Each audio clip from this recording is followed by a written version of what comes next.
여러분들은 인생하면 뭐가 생각납니까? 다시 말하면 인생을 뭐라고 정의를 하십니까? 어떤 분들은 여행객처럼 잠시 왔다 가는 것이 인생이기 때문에 인생은 여행이다 라고 말하는 사람도 있습니다. 또 어떤 분들은 힘들게 오르고 쉽게 내려오는 것이 우리 인생과 비슷하다고 해서 인생은 등산이라고 표현하는 사람도 있습니다. 어떤 분들은 오랫동안 달리는 마라톤과 비슷하다고 해서 인생은 마라톤 경주라고 말하는 분도 계십니다. 마르쿠스 아우렐리우스는 인생을 치열하게 경기하는 씨름과 비슷하다고 해서 인생은 댄스보다는 씨름에 가깝다라고 표현했습니다. 섹스피어는 인생을 사닥다리로 비유해서 이 세상은 어떤 사람에게는 올라가기 위한 사닥다리고 어떤 사람에게는 내려가기 위한 사닥다리라고 말한 적이 있습니다. 시인 바이런은 시계추에 비유해서 인간이란 미소와 눈물 사이를 왕래하는 시계추와 같은 것이다 라고 표현했습니다. 어거스틴은 인생을 배를 타고 타는 것에 비유해서 인생은 항해라고 표현하기도 했습니다. 이런 주장들이 다 우리의 인생살이를 잘 표현하는 말이겠습니다만 저는 특별히 어거스틴이 주장한 인생은 항해라는 말을 좋아합니다. 바다는 정말 우리 인생과 비슷하다는 것을 깨닫습니다. 사실 바다는 끊임없이 파도가 밀려오는 곳입니다. 밀려왔다가 사라지면 또다시 밀려옵니다. 계속해서 파도가 밀려옵니다. 우리 인생살이도 마찬가지입니다. 한 가지 문제가 해결되어 한숨 돌릴만 하면 문제가 생기고 그 문제가 생겨서 안심하다 보면 또 다른 문제가 생기고 계속해서 문제의 파도와 풍랑이 밀려오는 것, 이게 바로 우리의 인생입니다. 그러면 우리 인생에 이렇게 풍랑이 불어올 때 우리는 어떻게 해야 할까요? 오늘 본문 말씀이 그 질문에 대한 대답을 우리에게 주고 있습니다. 오늘 본문은 사도 바울이 예루살렘에서 체포된 후에 사형 선고를 받고 로마의 황제에게 마지막 재판을 받으러 배를 타게 됩니다. 가이사랴에서 출발한 배는 죄수 276명을 태우고 항해를 시작했습니다. 그런데 처음엔 참 잘 나갔습니다. 문제는 지중해 한가운데인 크레타 미항에 도착했을 때 일어났습니다. 이쯤 되자 지중해에 겨울이 시작이 된 것입니다. 지중해의 겨울은 아주 춥고 파도도 셉니다. 그래서 사람들이 모였습니다. 이제 막 겨울이 시작되었으니 어떻게 하면 좋겠습니까? 여기서 겨울을 나고 봄에 갈까요? 아니면 지금 그냥 떠나갈까요? 회의 결과 지금 떠나자는 사람들이 절대 다수였습니다. 단 한 사람이 반대했는데 그가 바로 사도 바울입니다. 바울은 하나님의 음성을 듣고 지금 떠나면 안 된다는 감동을 받았습니다. 그러나 사람들은 사도 바울의 말을 듣지 않습니다. 그리고 무작정 떠납니다. 그러다 풍랑을 만나 위기에 빠집니다. 여러분들도 가끔 인생 풍랑을 만날 때가 있죠. 어떤 풍랑들일까요? 인생의 풍랑은 개인에게 뿐만 아니라 공동체에게도 다가옵니다. 우리가 당하는 풍랑 중에는 나의 실수와 죄로 인해 생긴 그런 풍랑도 있습니다. 그러나 또 우리가 왜 당하는지 모르는 그런 풍랑도 있습니다. 그런데 더욱더 중요한 문제는 우리가 어쨌든 풍랑을 만났을 때 어떻게 해야 하는가라고 하는 것입니다. 오늘 먼저 왜 풍랑이 일어났는지 한번 살펴볼 필요가 있습니다. 당시 바울의 배에 탔던 사람들은 네 부류의 사람들이었습니다. 선장, 선주, 백부장과 죄수였습니다. 선장은 배를 운전하고 관리하는 항해의 책임자입니다. 백부장은 죄수들을 호송하는 로마의 군인입니다. 선주는 배를 이용하여 사업하는 배 주인입니다. 그리고 바울과 함께 탄 죄수 276명이 있습니다. 그러면 이 배 주인은 누굽니까? 다시 말하면 배가 만일 위기를 만났을 때 누가 배의 운명을 결정하느냐 이 말씀입니다. 우선 죄수는 아닙니다. 죄수는 그럴 권리도 없고 능력도 없죠. 그들은 그냥 묶인 채 끌려가고 있을 뿐입니다. 배 운명의 1차적인 책임은 선장에게 있습니다. 우리가 세월호 사건을 봐도 선장이 얼마나 중요한가를 알 수 있습니다. 선장의 능력, 선장의 자세, 태도가 결정적으로 배의 운명에 영향을 끼칩니다. 다음으로 법적 책임자인 아마 선주에게 있을 것입니다. 배를 잘못 운행해서 파산되면 당연히 주인에게 손해가 오죠. 그러므로 주인은 절대로 위험한 일을 안 하려고 할 것입니다. 그리고 최종적인 책임은 죄수 호송 책임자인 로마의 백부장이었을 것입니다. 만에 하나 배가 잘못되어서 죄수들을 놓치면 그는 로마에 가서 법적인 책임을 그는 면치 못할 것입니다. 이런 와중에 누구도 그의 말을 경청하지 않는 사람이 있는데 바로 바울입니다. 바울은 배의 책임자가 아니었죠. 그렇지만 중요한 것은 바울은 기도하는 사람이었습니다. 그가 풍랑치는 배 바닥에 무릎 꿇고 기도했더니 하나님이 응답하십니다. 10절, 11절에 보면 말하되 여러분이여 내가 보니 이번 항해가 화물과 배만 아니라 우리의 생명에도 타격과 많은 손해를 끼치리라 하되 백부장이 선장과 선주의 말을 바울의 말보다 더 믿더라. 사실 바울은 항해 경험이 전혀 없는 사람입니다. 다시 말하면 배에 관한 그런 비전문가라는 이야기죠. 위기의 순간에 사람들이 비전문가인 바울의 말을 듣기보다는 전문가인 선장과 선주의 말을 더 믿는 것 당연하죠. 그러나 여러분 아십니까? 기도하는 한 사람이 기도하지 않는 모든 백성보다 낫다는 사실을. 그래서 영국의 개혁자 존 녹스는 위기의 시대에 이런 말을 했습니다. 나에게 기도하는 한 사람을 달라. 그러면 내가 그와 함께 영국을 일으키리라. 여러분, 기도하는 사람의 말을 무시하자 연달아 나쁜 일이 계속 발생합니다. 먼저 사람들이 이제 투표를 합니다. 자, 여기에 두 안이 있습니다. 하나는 선장, 선조의 주장으로 지금 떠나자는 것이고, 또 하나는 죄수 바울의 주장으로 여기서 겨울을 난 다음에 봄에 떠나자는 것입니다. 여러분은 어떻게 생각하십니까? 투표의 결과는 이미 정해져 있습니다. 지도자들이 결정한 것이 곧 결론이었습니다. 그냥 투표는 형식적인 절차였습니다. 그 결과가 12절입니다. 그 항구가 겨울을 지내기에 불편함으로 거기서 떠나 아무쪼록 비닉스에 가서 겨울을 지내자 하는 자가 더 많으니. 여러분들, 사람들이 투표하는 이유가 뭡니까? 더 많은 사람의 생각이 적은 사람보다 옳다고 생각하기 때문에 투표하지 않습니까? 근데 어떻습니까? 그게 꼭 맞는 말입니까? 다수가 소수보다 옳습니까? 많은 경우, 그런 경우가 참으로 많이 있죠.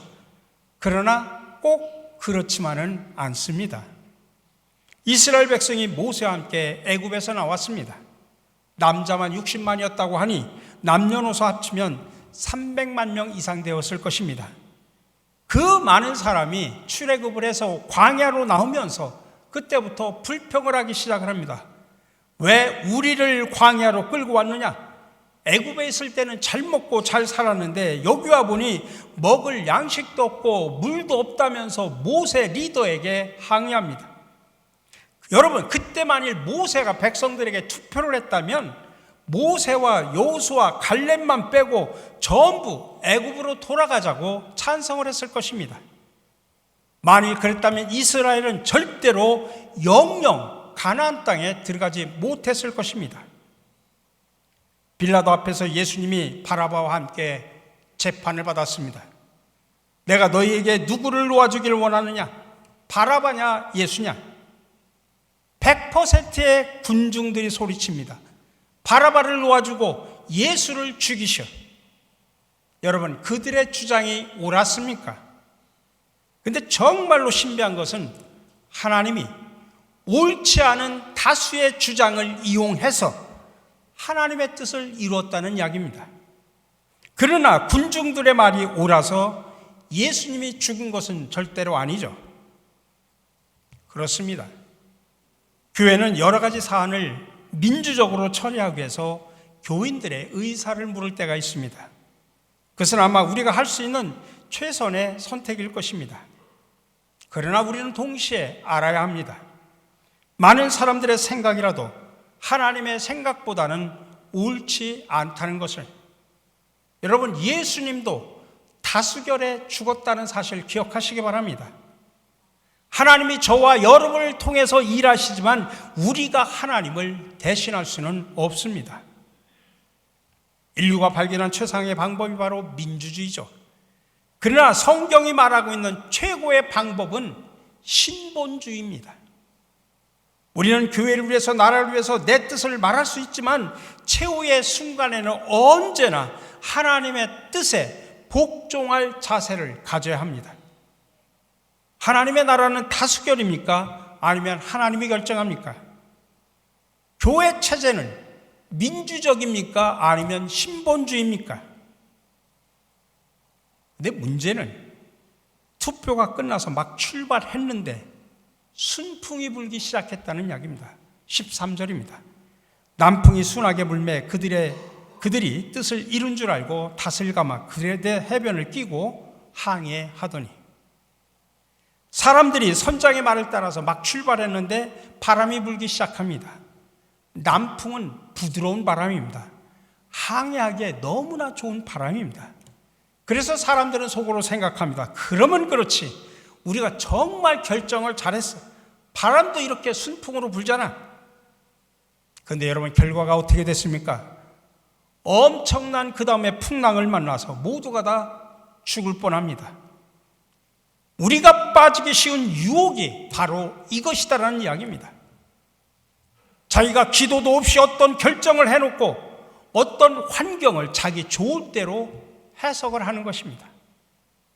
여러분, 요나가 하나님의 명령을 어기고 다르시스로 도망가는데 마침 그때 배가 그 앞에 놓여 있습니다. 참 신기하죠. 도망가기 편하도록 마침 그때 배가 있었다라고 표현합니다.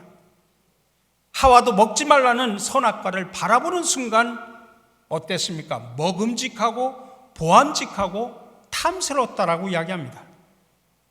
어떻습니까? 우리도 하나님의 말씀보다 환경을 더 믿지 않습니까?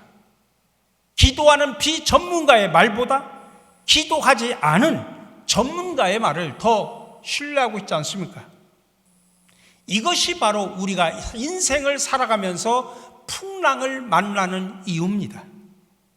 그렇기 때문에 우리는 어떤 경우에도 하나님을 신뢰하고 믿어야 된다는 사실을 기억하시기 바랍니다. 다시 본문으로 돌아가 봅시다. 바울의 말을 듣지 않고 항해를 시작하는 사람들은 어떻게 되었습니까? 집채만한 풍랑을 만나 배가 파산 직전에 놓이게 됩니다. 그렇게 되자 사람들은 살기 위해서 물건을 막 바다에다가 집어 던지기 시작합니다. 그것도 안 되니까 먹던 양식까지 집어 던집니다. 18절에 보니까 짐도 던지고 19절에 배에 있던 기구까지 다 던졌습니다. 근데 그래도 희망이 없었다라고 표현합니다. 20절에 보니까 여러 날 동안 해도 별도 보이지 아니하고 큰 풍랑이 그대로 있음에 구원의 여망마저 없어졌더라. 이제 아무런 희망이 없이 그 추운 겨울바다에서 하루 이틀도 아닌 몇 달을 고생하며 지내야 했습니다. 이제 그들의 운명이 어떻게 되었습니까? 15절에 보니까 배가 밀려 바람을 맞추어 갈 수 없어서 가는 대로 두고 쫓겨가다가, 그들은 지금 자기 의지가 아닙니다. 이리저리 바람 부는 대로 쫓겨다닐 뿐이라는 이야기입니다. 그리고 20절의 결론으로 말합니다. 구원의 여망이 없어졌더라. 그러자 사람들은 절망에 빠지기 시작합니다. 물건도 던지고 양식도 던지고 이제는 몸까지 던져야 되는 그런 절박한 상황을 맞이합니다. 그럼 이 절체절명의 위기의 순간에 하나님은 어떻게 바울을 도우셨고 바울은 어떻게 이 폭풍을 이기고 승리를 했는가? 이게 중요합니다. 그래서 23절부터 26절 말씀이 정말 중요합니다. 오늘 저와 여러분들이 이 말씀을 꼭 붙들고 살아가기를 간절히 바랍니다. 24절입니다. 바울아 두려워하지 말라. 네가 가이사 앞에 서야 하겠고 또 하나님께서 너와 함께 항해하는 자를 다 내게 주셨다 하였으니, 지금 위기를 만난 바울에게 하나님이 주신 첫 번째는, 야, 네가 살기 위해서는 배를 이렇게 저러라, 배를 다른 쪽으로 옮겨라, 이런 이야기 한마디도 안 합니다. 오히려 사명을 줍니다.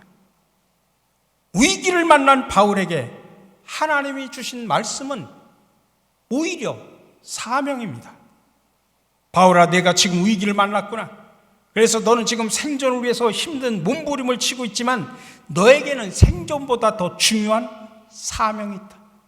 너에게는 할 일이 있다. 내가 너를 위해 준비한 사명이다. 그것은 가이사 앞에 서는 일이다. 너는 로마 황제 앞에 서서 나를 증거하라. 내가 그 일을 위해 너를 불렀고 너는 그 일을 위해서 이 땅에 왔다라고 표현합니다. 하나님이 지금 위기를 만난 바울을 일으킨 첫 번째가 바로 사는 방법이 아니라 사는 이유를 지금 이야기하는 겁니다. 그렇습니다. 우리는 살기 위해서 발버둥 치지만 우리가 정말 사는 이유를 알면 사는 방법도 알게 되어 있습니다. 사는 이유가 사는 방법을 결정한다는 이야기입니다. 우리가 사는 이유, 그게 바로 사명입니다. 근데 중요한 것은 하나님이 바울이 고난을 당할 때마다 사명을 줬다는 이야기입니다. 다메섹에서 예수님을 만났을 때 말합니다. 너는 내 이름을 이방인과 임금들과 이스라엘 자손들 앞에 전하기 위하여 택한 나의 그릇이라.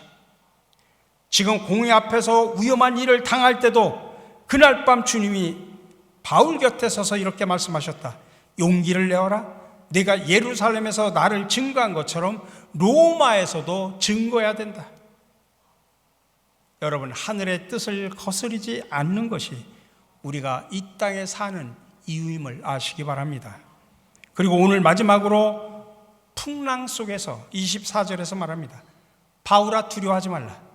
너는 황제 앞에 서야 한다. 그리고 하나님께서 너와 함께 항해하는 사람들을 다 너에게 주셨다. 어떻습니까? 여러분은 잘 살기 위해 잘 살아야 하는 이유를 알고 계십니까? 어떻게 사느냐보다 왜 사느냐가 정말 중요합니다. 사명이 분명할수록 우리의 사는 목적도 사는 태도도 분명해집니다. 근데 이것보다도 더 중요한 것은 바울에게 사명을 새롭게 해서 일으켜 세우신 하나님은 살아계신 하나님이라는 사실입니다. 오늘 23절에서 말합니다. 내가 속한 바 내가 섬기는 하나님의 사자가 어젯밤에 내 곁에 서서 말하되, 어젯밤에 내 곁에 서서 말하되. 여러분, 이것만 된다면 우리가 세상에 살아가면서 어떤 풍랑을 만나도 무엇이 두렵습니까? 정말 어젯밤에 내 곁에 서서 말씀하시는 그 살아계신 하나님이 나와 함께 하신다면 우리에게 무엇이 문제냐, 이 말씀입니다. 우리가 잘 부르는 찬송가 가운데 171장이 있습니다. 가사는 이렇습니다. 하나님의 독생자 예수 날 위해 오셨네. 내 모든 죄 사하시려고 십자가 지셨으나 다시 사셨네. 살아계신 주 나의 참된 소망, 두려움이 사라지네. 사랑의 주 내 갈 길 인도하니 내 모든 삶에 기쁨 늘 충만하네. 이 찬송은 언제 불러도 은혜가 되는 찬송입니다. 근데 여러분, 이 찬송을 영어로 부르면 더 큰 은혜가 된다는 사실을 아십니까? 후렴 부분에 이렇게 됐습니다. Because he lives, I can face tomorrow. Because he lives, all fear is gone. 이런 내용입니다. 그가 살아계시기 때문에, 하나님이 살아계시기 때문에 우리는 내일을 바라볼 수 있고, 하나님이 살아계시기 때문에 모든 두려움도 사라진다는 이야기입니다. Because he lives, 그가 살아계시기 때문에 여러분, 다른 이유 없습니다. 내가 사업에 성공했기 때문에, 아무 근심과 걱정이 없기 때문에, 항상 좋을 일만 가득하기 때문에 아닙니다. Just because he lives, 그가 살아있기 때문에, 단지 주님이 살아계시다는 그 이유 때문에 우리는 내일을 바라볼 수 있고 우리는 미래를 바라볼 수 있다는 고백입니다. 여러분 어떻습니까?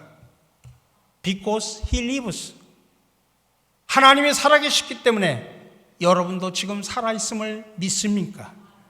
하나님이 살아계시기 때문에 여러분은 지금도 잘 할 수 있다라고 믿고 계십니까? 하나님이 살아계시기 때문에 여러분도 폭풍 가운데 어떤 폭풍이 온다고 할지라도 승리한다는 확신이 있으십니까?